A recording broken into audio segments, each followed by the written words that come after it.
杨开，你入门3年，147场挑战无一获胜，此次以名相搏，境界却毫无提升，你图什么？软柿子，随便你。Halo guys, apa kabarnya hari ini?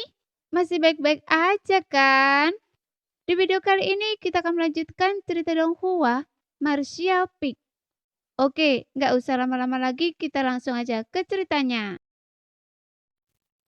Yang Ke tersenyum tipis dan berkata, semua orang memahami prinsip-prinsipnya, tetapi hanya sedikit yang benar-benar dapat mempraktekkannya. Si Changyi menatapnya dan berkata, saya rasa Anda cukup baik, karena Anda bisa mengucapkan kata-kata itu. Anda pasti orang yang masuk akal. Kalau begitu, saya akan jujur. Pada titik ini ekspresinya berubah gelap dan dia melambaikan tangannya sambil berkata, Sekte Qianye tidak menerima Anda. Kembalilah ke tempat asal Anda. Wakil Ketua Sekte Si. Ye Hen tak kuasa menahan diri untuk berteriak dingin. Wajahnya dipenuhi amarah. Yang Ke adalah seseorang yang telah diupayakan Ye Qinghan untuk diundang memperbaiki susunan ruang antar dimensi. Jika berhasil, Sekte Qianye pasti akan berbalik arah dan tidak lagi harus hidup dalam kehinaan seperti sebelumnya. Ini adalah prioritas utama mengenai masa depan sekte. Kalau tidak, mengapa dia secara pribadi datang untuk menyambut Yang Ke dan yang lainnya? Tetapi yang tidak pernah diduga adalah si Changyi akan mencoba merusak hal baik ini. Jadi bagaimana mungkin dia tidak marah? Wajah cantik Ye Qinghan memerah saat ia menatap si Changyi dan berkata, Paman Guru, Tuan Muda yang adalah teman yang saya undang, mohon bersikap sopan kepadanya. Si Changyi mencibir, tentu saja saya akan bersikap sopan kepada teman sejati, tetapi saya tidak ingin melihat orang yang akan menimbulkan masalah bagi sekte. Jadi biarkan mereka pergi. Ye Qinghan berteriak, tidak mungkin. Paman Guru, minta maaf kepada Tuan Muda yang sekarang juga. Kelancangan. Si Changyi sangat marah menatap Ye Hen dan berkata, Ketua Sekte, apakah ini putri baik yang Anda besarkan? Beraninya dia begitu tidak sopan, bahkan berteriak pada pamannya. Perilaku macam apa ini? Ye Hen berkata dengan wajah muram. Qinghan selalu lembut dan baik hati. Jika dia marah, pasti ada alasannya. Kalian semua, janggut si Changyi bergetar tanpa kesal.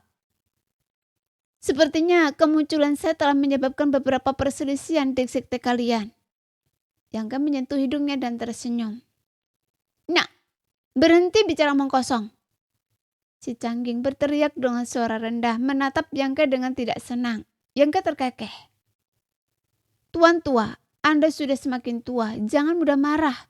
Marah tidak baik untuk kesehatan Anda. Hentikan air mata buaya itu. Jika Anda benar-benar teman sekte saya, Anda seharusnya memikirkannya. Meninggalkan sekte 1000 daun adalah hal yang benar untuk dilakukan. Si Changyi tampak bertekad untuk mengusir Yang Ke, tidak berusaha menyembunyikan niatnya. Kata-katanya selalu berputar di sekitar masalah ini. Yang Ke tersenyum dan berkata, sudah saya bilang jangan marah. Beberapa hari yang lalu seorang pria tua bernama Ketian marah di depan saya begitu saja. Dan kemudian dia meninggal. Mendengar ini ekspresi si Changyi berubah drastis. Dia dengan hati-hati mundur beberapa langkah, berseru ngeri. Apa yang ingin Anda lakukan? Meskipun kata-kata Yang Ke singkat dan tidak mengandung ancaman, kata-kata itu membuat si Changyi merinding, membasahi pakaiannya dengan keringat dingin. Bahkan ekspresi Ye Qinghan berubah drastis. Seolah takut Yang Ke akan bertindak di sini. Mereka semua telah menerima kabar bahwa Yang Ke telah membunuh banyak orang di istana Tuan Kota, termasuk Ketian dari istana Kutub Surgawi. Awalnya mereka tidak berani mempercayainya. Tetapi sekarang setelah dia sendiri yang mengatakannya, mereka tidak punya pilihan selain mempercayainya. Tapi Yang Ke mencibir. Menurut filosofi orang tua itu sebelumnya, yang kuat dihormati dan kekuatan adalah raja. Saya lebih kuat dari Anda, jadi Anda harus bersikap sopan di depan saya. Kalau tidak, saya tidak keberatan membiarkan Anda tahu perbedaan di antara kita. Mendengar ini, Ciyue segera mengipasi api dan berkata, Yang Kei adalah pohon besar, bajingan tua. Apakah Anda ingin bersandar padanya? Jangan lewatkan kesempatan ini, atau Anda akan menyesalinya nanti. Leluhur hantu terkekeh dan berkata, Jika Anda memiliki cucu perempuan atau anak perempuan, mereka semua dapat dinikahkan dengan Tuan Mudayang sebagai selir. Jangan tidak bersyukur atas keberuntungan Anda. Mendengar itu, Ai-Oh dan Ciyue langsung menatapnya tajam dan berkata serempak, Kakak, apakah Anda masih ingin seseorang merawat Anda di masa tua dan mengantar Anda saat kematian? Leluhur hantu berkeringat deras dan berkata dengan canggung, Lupakan saja apa yang saya katakan. Kata-kata kelompok itu penuh dengan sindiran. Rentetan ejekan membuat wajah tua si Cangging memerah lalu pucat. Seluruh tubuhnya dipenuhi energi sumber, siap menyerang kapan saja. Namun mengingat bahwa bahkan Ketian telah mati di tangan Yangke, dia menyadari bahwa kekuatan sejati pemuda ini tidak dapat dinilai dari tingkat kultivasinya. Dia dipenuhi rasa takut dan tidak berani bertindak gegabah. Dia merasa sangat frustasi hingga ingin muntah darah. Dia hanya bisa menggertakkan giginya dan berteriak marah pada Yehen. Ketua Sekte, apakah Anda hanya akan berdiri dan menyaksikan orang luar ini mempermalukan wakil ketua Sekte tanpa melakukan apapun? Yehen berkata dengan suara berat. Saudara Si, jika Anda benar-benar peduli pada Sekte ini, maka berhentilah sekarang. Tuan Mudayang adalah teman yang diundang oleh Jing Han. Jadi dia adalah tamu sekte kita. Sekte kita tidak memiliki kebiasaan mempermalukan tamu seperti ini. Anda! Si Cangging menatap Yehen dengan tajam, menahan amarahnya yang bergejolak dan meraung. Karena ketua sekte telah menganggap niat baik saya sebagai hal yang biasa, maka tolong, ketua sekte, jaga diri Anda baik-baik. Setelah mengatakan itu, dia berbalik, mengibaskan lengan bajunya dan pergi, menghilang dalam sekejap mata. Melihat si Cangging benar-benar telah pergi, Ye King Han tanpa sadar menghela nafas dan menatap Yangke dengan meminta maaf. Tuan Mudayang. Dia berhenti tiba-tiba, matanya dipenuhi rasa takut karena saat itu Yangke menatapnya dengan dingin, tampak sangat tidak senang. Nona Ye, berikan penjelasan. Jika itu tidak memuaskan saya akan berbalik dan tidak akan menemani Anda lagi. Kata Yangke dingin. Dia juga sangat marah. Dia hanya setuju datang ke Sekte 1000 Daun untuk memperbaiki susunan ruang antar dimensi karena Ye King Han terus-menerus mengganggunya. Tetapi bahkan sebelum dia memasuki Sekte, dia sudah diperlakukan tidak adil oleh wakil ketua Sekte. Meskipun pada akhirnya dia tidak mengalami kerugian atau kehilangan muka. Yangke tetap tidak senang. Jika bukan karena pertemuan tak terduga dengan Ciyue dan yang lainnya yang dianggap sebagai kontribusi dari Ye King Han, Yangke tidak akan repot-repot berurusan dengan mereka sama sekali. Mengingat sikap dan nada bicara si Cangging, dia pasti sudah membunuh mereka. Sementara itu, setelah mendengar kata-kata Yangke, ekspresi Ye King Han dan Yehen berubah drastis. Ye King Han berkata dengan panik, Tuan Mudayang, tolong tenang. Paman bela diri saya selalu berselisih dengan ayah saya, itulah sebabnya. Yehen menepuk bahu Ye King Han, menyela ucapannya, dan menghela nafas sambil menatap Yangke. Saya mengerti mengapa Tuan Mudayang begitu marah. Keramahan saya yang buruklah yang menyebabkan Anda menderita. Saya meminta maaf kepada Anda dan semua orang dan berharap Anda dapat memberi sekte kami kesempatan lain. Sambil berbicara, ia membungkuk dalam-dalam, sikapnya sangat tulus. Yangke sedikit murutkan kening, merasakan ketulusannya dan amarahnya meredah. Ia berkata dengan tenang, Senior Y, tidak perlu seperti ini. Sebenarnya saya hanya ingin tahu bagaimana seorang wakil ketua sekte berani bersikap begitu sombong di depan pemimpin sekte. Yehen tersenyum getir. Jika seekor harimau kehilangan taringnya, siapa yang takut? Ayah! Ye Qinghan memanggil dengan lembut, air mata menggenang di matanya. Yehen meliriknya sambil tersenyum dan berkata, kelahiran, penuaan, penyakit, dan kematian adalah bagian alami dari kehidupan. Mengapa harus begitu khawatir? Kemudian ia menoleh ke Yang Ke dan berkata, Sekte 1000 Daun saya berawal dari seni boneka dan pernah terkenal di seluruh wilayah selatan. Namun karena perilaku durhaka keturunan kita, sekte ini telah merosot dan secara bertahap melemah. Saya tidak kompeten. Saya telah memimpin sekte 1000 Daun begitu lama, tetapi saya gagal membawanya menuju kemakmuran. Pasti ada beberapa perbedaan pendapat di dalam sekte. Wakil ketua sekte Si dan yang lainnya percaya bahwa kita harus meninggalkan seni boneka dan mencari metode kultivasi dan teknik rahasia lainnya untuk mengembalikan prestise sekte 1000 Daun. Namun, seni boneka diwariskan dari leluhur kita. Bagaimana mungkin saya berani meninggalkannya? Jika saya melakukannya, bukankah saya akan menjadi durhaka, tidak adil, dan tidak dapat dipercaya? Bahkan di alam baka, saya tidak akan punya muka untuk bertemu leluhur saya. Jiwe berkata sambil berpikir. Ketua sekte dan wakil ketua sekte memiliki filosofi yang berbeda. Bagaimana sekte dapat berkembang dalam keadaan seperti itu? Yehen tersenyum getir. Tepat sekali. Sekte 1000 Daun sekarang terbagi menjadi 2 faksi. Satu konservatif dan yang lainnya berorientasi ke masa depan. Meskipun tidak sepenuhnya bertentangan, ada beberapa gesekan di antara mereka. Lagi pula usia Anda sudah lanjut, jadi itu sebabnya dia sama sekali tidak menghormati Anda. Dia bahkan sengaja mencoba merendahkan martabat Anda. Ayo perlahan mengerti. Mohon maaf atas penampilan saya yang kurang baik, semuanya. Ekspresi Yehen muram. Dusian dan yang lainnya berdiri di samping, wajah mereka pucat pasi, tinju terkepat jelas kesal. Ye Qinghan menyeka air matanya dan berkata, Tuan Muda Yang, apa yang terjadi barusan bukanlah niat ayah, mohon jangan marah. Yehen berkata, meskipun bukan niat saya, bagaimanapun juga saya adalah ketua sekte Qian Ye, dan saya tidak bisa lepas dari kesalahan.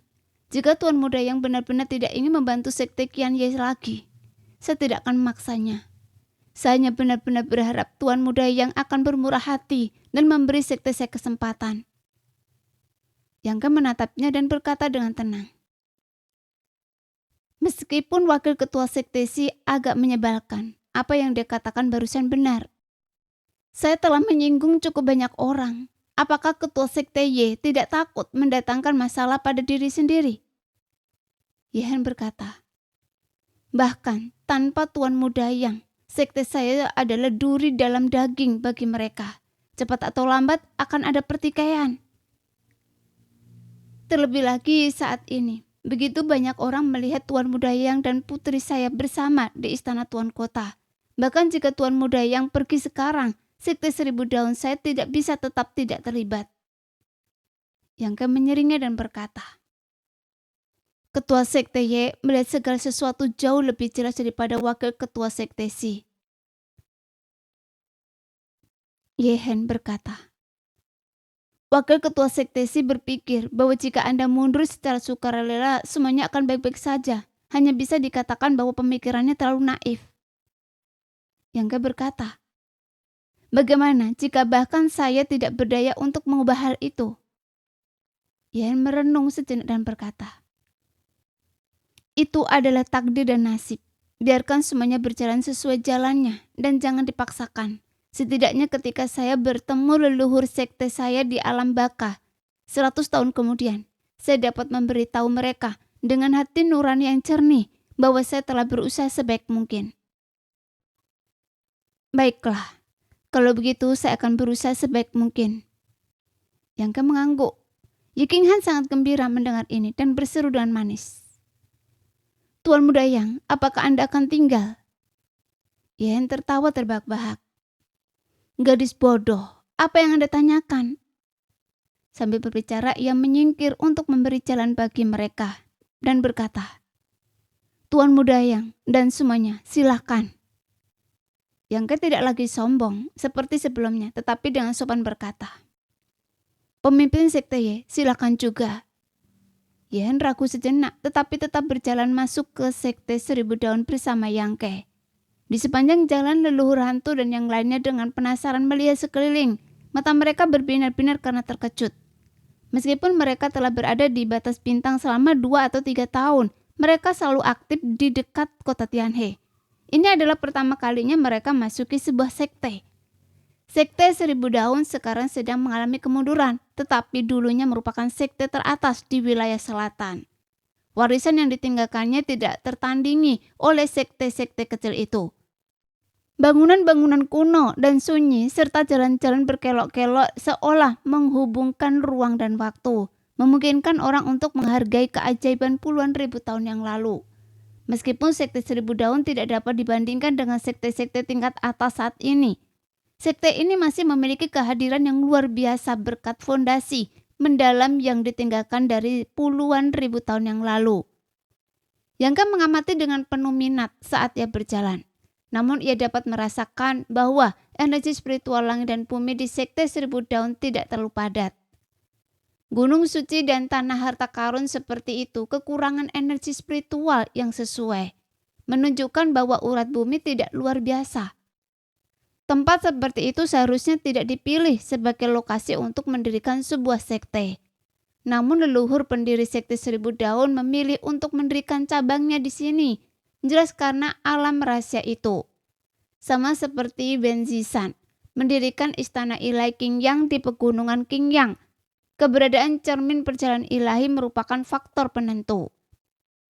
Jalan gunung itu terjal dan kelompok itu terbang di udara dengan awan dan kabut berputar-putar di bawahnya, menciptakan pemandangan yang indah. Hei, gunung kecil di sana, terlihat seperti binatang buas. Ciyue tiba-tiba berkata menunjuk ke puncak gunung kecil setinggi sekitar 50 kaki tidak jauh dari sana. Seolah-olah dia telah menemukan sesuatu. Yang di sebelahnya itu juga cukup menarik. Bentuknya seperti seseorang yang berdiri dengan pedang. Gu Changyun menatap tajam puncak gunung lainnya. Tampak sangat tertarik. Semua orang menoleh ke arah itu dan segera menyadari bahwa ada lebih dari sekedar 2 puncak yang menarik ini. Di dalam Gunung Seribu Daun terdapat setidaknya selusin puncak kecil yang menyerupai semacam makhluk. Tanpa terkecuali, puncak-puncak kecil ini tidak terlalu tinggi, berkisar dari puluhan hingga ratusan kaki. Beberapa berjongkok dan beberapa berdiri, tampak seolah-olah makhluk-makhluk itu telah diperbesar berkali-kali. Yangka juga merasa tertarik dan tak kuasa untuk melirik beberapa kali lagi.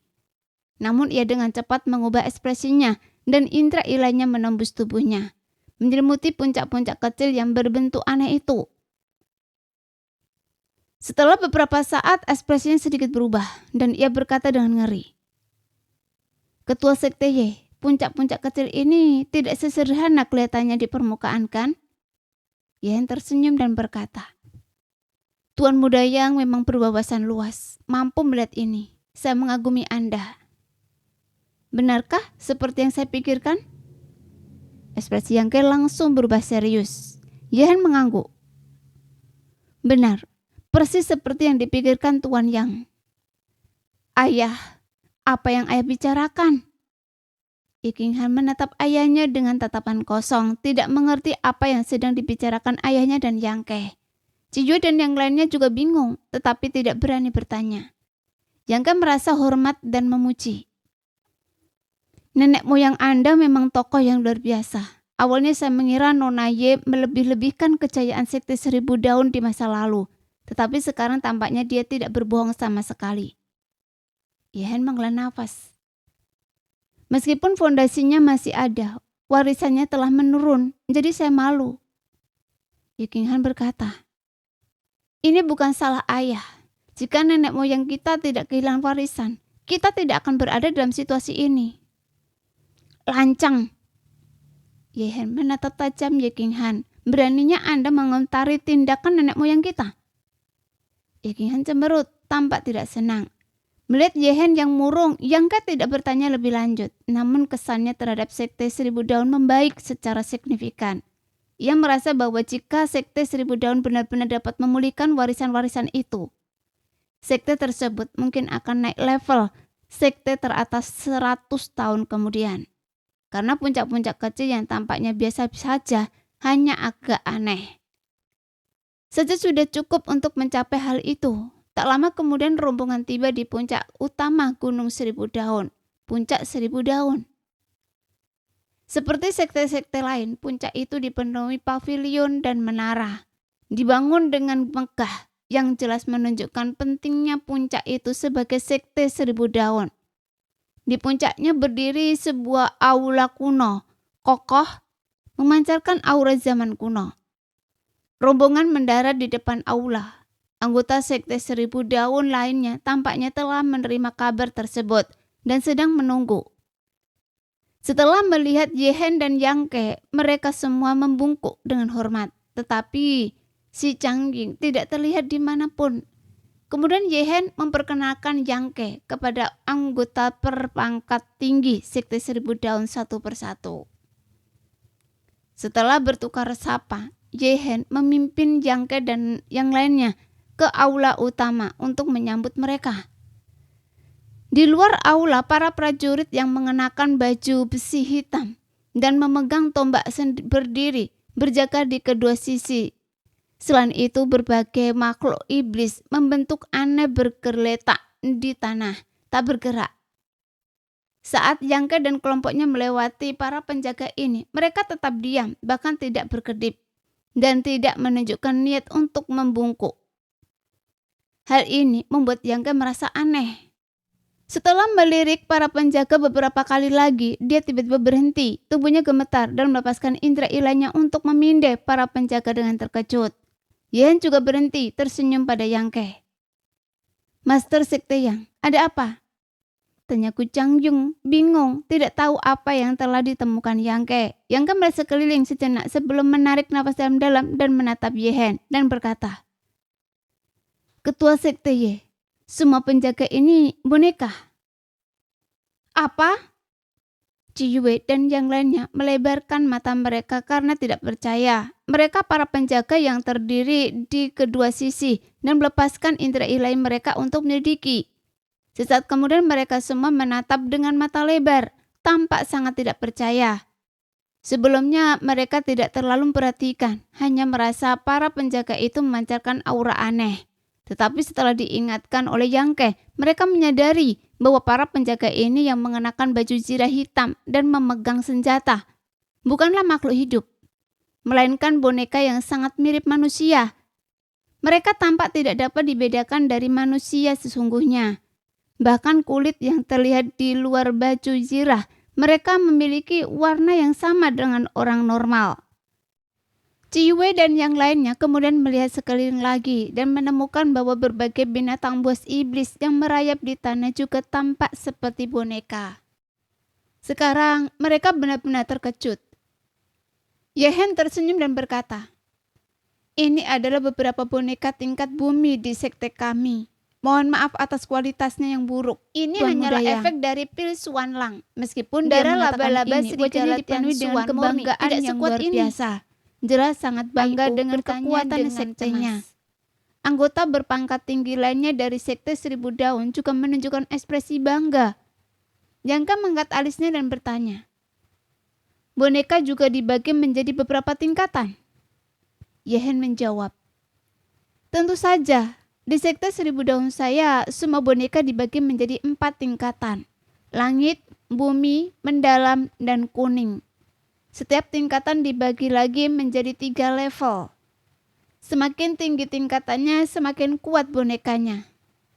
Lalu, boneka tingkat bumi ini, Ciyue menunjuk ke sekitar 30 boneka di sekitar mereka dan bertanya dengan penasaran. Seberapa kuat mereka dalam pertempuran? Ye-hen dengan sungguh-sungguh menjawab, Yang terkuat dapat mencapai level ketiga alam sumber Do, dan yang terlemah berada di level pertama alam sumber Do. Seruan kaget terdengar serentak saat semua orang menatap Yehen dengan tidak percaya. Jika itu benar, maka 30 lebih boneka di sini setara dengan 30 lebih ahli alam sumber Do, termasuk beberapa di level ketiga. Jadi betapa dahsyatnya kekuatan tempur itu. Dan ini hanya kekuatan tempur boneka. Itu bahkan belum memperhitungkan kekuatan para ahli bela diri yang mengendalikan mereka. Jika seorang seniman bela diri alam sumber Do tingkat pertama dapat mengendalikan boneka alam sumber Do tingkat ketiga, maka mereka seharusnya mampu melawan musuh di puncak alam sumber Do. Tiba-tiba leluhur hantu berseru ngeri. Teknik boneka, sekte kalian begitu hebat. Namun beberapa orang masih mencari teknik kultivasi dan seni rahasia lain untuk menggantikannya. Mereka benar-benar picik, tidak menyadari keberuntungan mereka sendiri. Yehen berkata dengan sedih. Sekte kami tidak lagi memiliki teknik dan ilmu rahasia untuk mengendalikan boneka-boneka ini. Mereka hanya dipajang di sini sekarang. Para anggota berpangkat tinggi sekte 1000 daun juga terdiam. Kesombongan mereka sebelumnya hilang, digantikan oleh kesedihan. Cukup basa-basinya.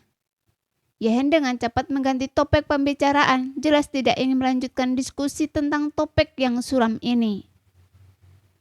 Tuan Muda Yang dan semua tamu terhormat telah datang dari jauh. Sekte kami telah menyiapkan jamuan sederhana untuk menyambut Anda. Mohon jangan menolak, silakan lewat sini. Yangke dan yang lainnya tentu saja tidak akan menolak. Akan tidak sopan untuk menolak tawaran yang begitu baik. Mereka mengikuti Yehen ke aula utama, meskipun para pendekar bela diri berpangkat tinggi sekte 1000 daun tidak tahu mengapa pemimpin sekte mereka sangat menghargai Yangke dan yang lainnya. Bahkan, sampai-sampai secara pribadi keluar dari pengasingan untuk menyambut mereka. Tidak ada satupun dari mereka yang berani bertanya. Jamuan makan itu sangat sopan dengan seringnya bersulang. Dan untuk sementara waktu, baik tuan rumah maupun tamu sangat menikmati diri mereka sendiri. Yangke duduk bersama Yehen tanpa ragu menunjukkan sifat yang sangat jujur dan murah hati. Setiap kali seseorang menawarinya minuman, dia akan langsung meminumnya, memberikan kesan sebagai orang yang murah hati dan mudah didekati. Setelah beberapa putaran minuman, pesta berakhir dan semua orang bubar. Yangke dan kelompoknya diatur untuk beristirahat di aula besar di puncak utama. Mereka menempati seluruh istana. Selain beberapa pelayan dan pembantu, semua murid sekte 1000 daun telah pergi. Ciyue dan yang lainnya pergi beristirahat dan Yangke dipimpin oleh seorang pembantu pergi ke kamarnya sendiri. Setelah menginstruksikan pembantu untuk tidak mengganggunya kecuali dipanggil, Yangke memasang penghalang pelindung di sekitar kamarnya. Kemudian dengan lamban tangannya, seorang wanita muda yang anggun dan cantik muncul begitu saja di hadapannya. Wakingsi menoleh dan meliriknya, tidak senang. Mengapa Anda memanggil saya ketika saya berada di titik penting dalam kultivasi saya? Energi spiritual di alam mistik kecil saat ini sangat melimpah. Selain hukum langit dan bumi yang belum sempurna, lingkungan kultivasi di sana bahkan melampaui tanah suci kultivasi tingkat surgawi di Istana Dewa Bintang. Wakingsi dan Zhang Roshi telah berkultivasi di sana dengan sangat giat selama waktu ini. Zhang Roshi khususnya telah melihat kekuatannya terus meningkat, telah menembus alam raja kekosongan, benar-benar membuat Yangke terkesan. Setelah kebangkitan kekuatan garis keturunan misterius di dalam dirinya, Zhang Roshi tampak seperti orang yang sama sekali berbeda. Meskipun Wakingsi belum menembus, energi sumbernya sendiri telah menjadi jauh lebih murni selama periode ini. Meletakkan fondasi yang kokoh yang akan sangat berharga untuk terobosannya di masa depan ke alam kaisar. Tentu saja, dia akan tidak senang karena Yangke tiba-tiba mengganggu kultivasinya. Bagaimana kultivasi saudari Hua? Tanya Yangke dengan penuh minat. Semakin kuat Wakingsi, semakin besar bantuan yang akan dia terima. Dan dia tentu berharap Wakingsi dapat maju ke alam kaisar segera mungkin. Jika demikian, maka dia pada dasarnya akan memiliki seorang pengawal alam kaisar yang kuat di sisinya.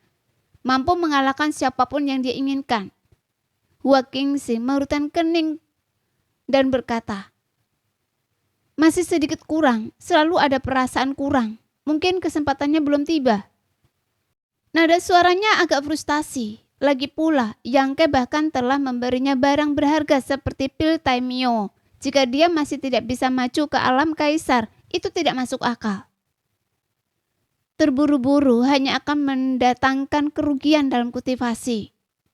Yang Ke tersenyum tipis, menyadari antusiasme Hua Qingxi. Saya mengerti prinsip itu, tapi Anda akan mengerti perasaan saya begitu Anda mencapai level saya. Hua Qingxi menghela nafas, melambaikan tangannya. Lupakan saja, di mana tempat ini? Mengapa Anda memanggil saya? Ini Sekte 1000 Daun, jawab Yang Ke perlahan. Sekte 1000 Daun? Hua Qingxi mengangkat alisnya, berpikir sejenak sebelum berkata. Maksud Anda, Sekte 1000 Daun yang terkenal dengan seni bonekanya? Kakak Hua mengenal sekte ini? Tanya Yang Ke dengan heran. Hua Qingxi berkata, meskipun Sekte 1000 Daun bukanlah sekte tingkat atas, sekte ini cukup terkenal di wilayah selatan. Bagaimana mungkin saya belum pernah mendengarnya? Saya cukup tertarik dengan seni boneka mereka sebelumnya dan mempelajarinya untuk sementara waktu. Tetapi sayangnya, saya mendengar garis keturunan mereka terputus dan mereka mengalami kemunduran selama bertahun-tahun. Sekarang, mereka bahkan tidak dapat mengendalikan boneka yang tersisa di sekte tersebut. Itu benar. Mendengar itu, Yang Ke langsung tahu bahwa Hua Qingxi memang tahu banyak tentang Sekte 1000 Daun. Apa yang Anda lakukan di Sekte 1000 Daun? Apakah Anda juga mengincar teknik boneka mereka? Tanya Hua Qingxi penasaran. Saya di sini untuk membantu seseorang. Yang Ke tersenyum tipis dan menjelaskan situasinya. Hua Qingxi terkejut. Ada alam rahasia di dalam Sekte 1000 Daun. Ini pertama kalinya saya mendengar hal seperti itu. Tidak heran Sekte 1000 Daun mengalami kemunduran. Jika pintu masuk ke alam rahasia itu disegel, itu sangat mungkin. Dengan kemampuan Anda memperbaiki pintu masuk itu seharusnya tidak sulit. Saya akan berusaha sebaik mungkin.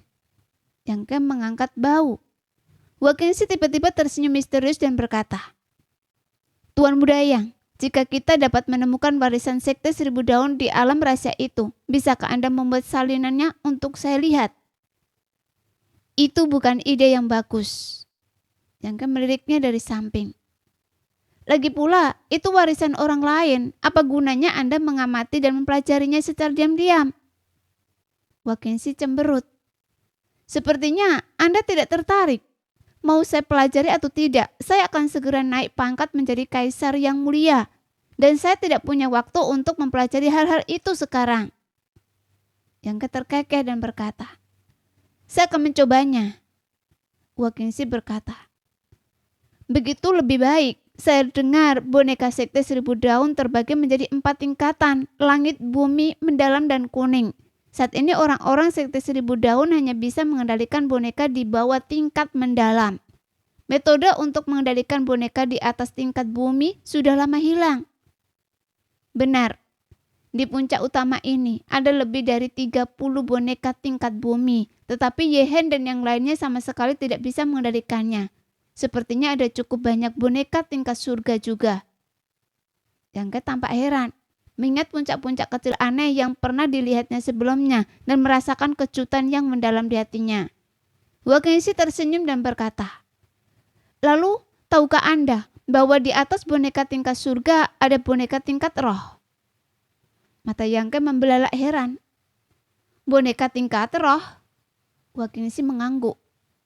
Apakah boneka seperti itu benar-benar ada? Saya tidak tahu. Saya hanya melihat informasi di beberapa catatan Istana Dewa Bintang dan catatannya tidak komprehensif.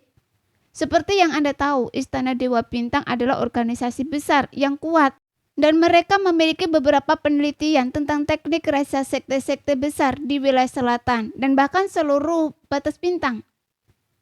Ceritakan pada saya, kata Yang Ke langsung tertarik. Hua Qingxi dengan sungguh-sungguh berkata, boneka tingkat surgawi dari Sekte 1000 Daun masing-masing dapat melepaskan kekuatan tempur seorang ahli alam kaisar. Boneka tingkat surgawi tingkat atas, bahkan sebanding dengan mereka yang berada di tingkat ketiga alam kaisar. Inilah sebabnya mengapa mereka mampu menjadi sekte teratas di wilayah selatan saat itu. Dan boneka tingkat roh itu tampaknya memiliki kesadaran, kemampuan untuk berpikir, memiliki kesadaran sendiri, dan dapat mengolah berbagai teknik dan seni rahasia untuk terus meningkatkan kekuatan mereka. Sama seperti boneka batu besar Anda. Dia merujuk pada tubuh Dharma. Yang tercengang menatap Wakingsi dengan mata terbelalak tak percaya. Boneka disebut boneka karena mereka tidak memiliki kesadaran dan hanya bertindak sesuai perintah manusia.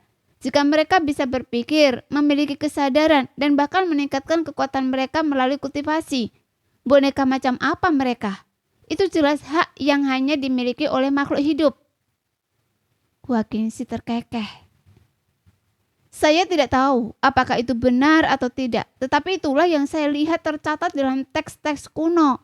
Meskipun sekte 1000 daun terkenal dengan seni bonekanya saat itu, tampaknya mereka tidak memiliki banyak boneka tingkat roh, dan tidak ada yang tahu kemana mereka pergi. Mendengar itu, Yangke terdiam lama.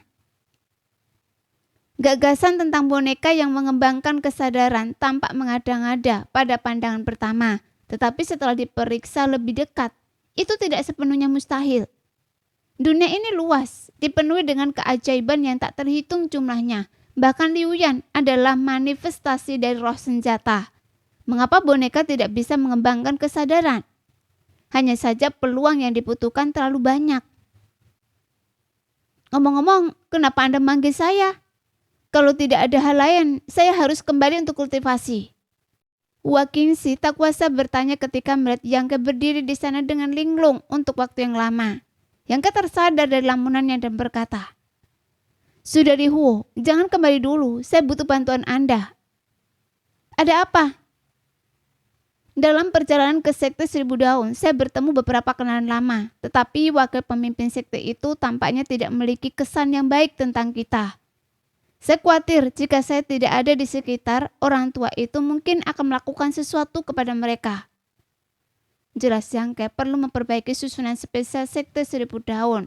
Jika ada kesempatan, dia juga ingin memasuki alam rahasia untuk melihat apakah dia bisa menemukan peluang.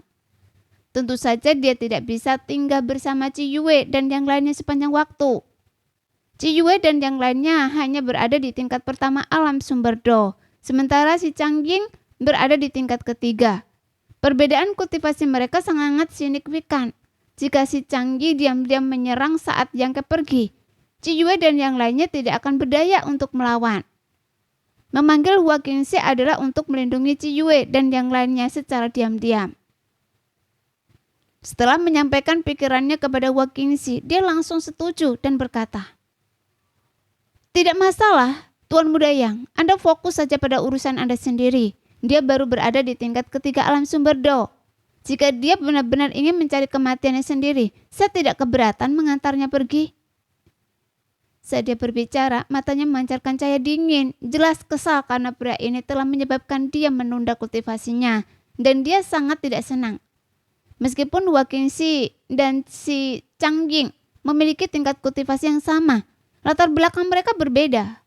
Si Changying hanyalah wakil ketua sekte 1000 daun, dan bagaimana teknik kultivasi dan seni rahasianya dapat dibandingkan dengan Wakingsi dari Istana Dewa Bintang. Jika keduanya bertarung sampai mati, si Changying tidak akan memiliki peluang untuk menang. "Kalau begitu, saya harus merepotkan Anda, Saudari Hua." Yangke menyeringai. Wakingsi menatap tajam Yangke dan berkata pelan, "Sejak saya menyerahkan jejak jiwa saya pada Anda, saya pasrah menerima takdir saya. Saya hanya berharap Anda memperlakukan saya lebih baik di masa depan dan tidak memarahi atau memukul saya sesuka hati. Itu sudah cukup bagi saya."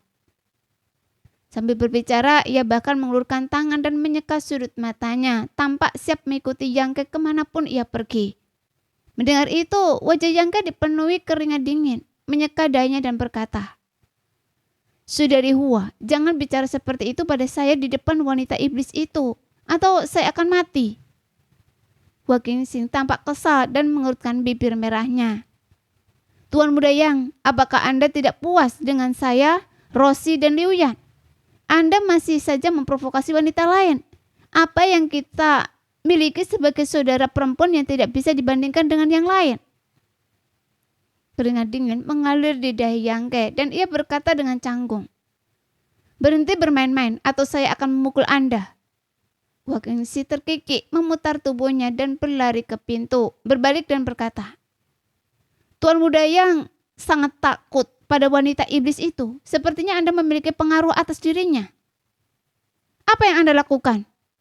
Seru Yang Ke kaget. "Apakah Anda akan mencarinya?" "Jangan khawatir, saya akan melindungi mereka secara diam-diam. Ada begitu banyak ruangan di sini. Saya akan mencari satu untuk bermeditasi." Dengan itu dia membuka pintu dengan lincah menyelinap pergi dan menghilang. Yang Ke dipenuhi rasa takut.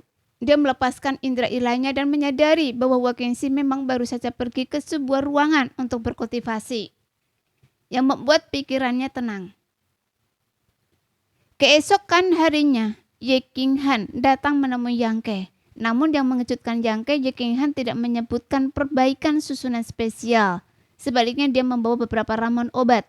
Ramuan ini adalah bahan-bahan yang sebelumnya diperintahkan Yang Ke untuk dicari dan dimurnikan untuk detoksifikasi Caihu. Meskipun ramuan ini tidak terlalu sulit ditemukan, ramuan ini juga tidak mudah didapatkan. Yang Ke tidak menyangka Sekte Seribu Daun akan mengumpulkan semuanya untuknya hanya dalam 1 hari. Setelah ramuan terkumpul, Yang Ke tentu saja langsung berpikir untuk memurnikan penawarannya, pil Banning. Setelah berterima kasih kepada Ye King Han dan mengantarnya pergi, Yang Ke segera mulai memurnikan pil. Dalam waktu kurang dari setengah hari, 1 bed pil Banning berhasil dimurnikan.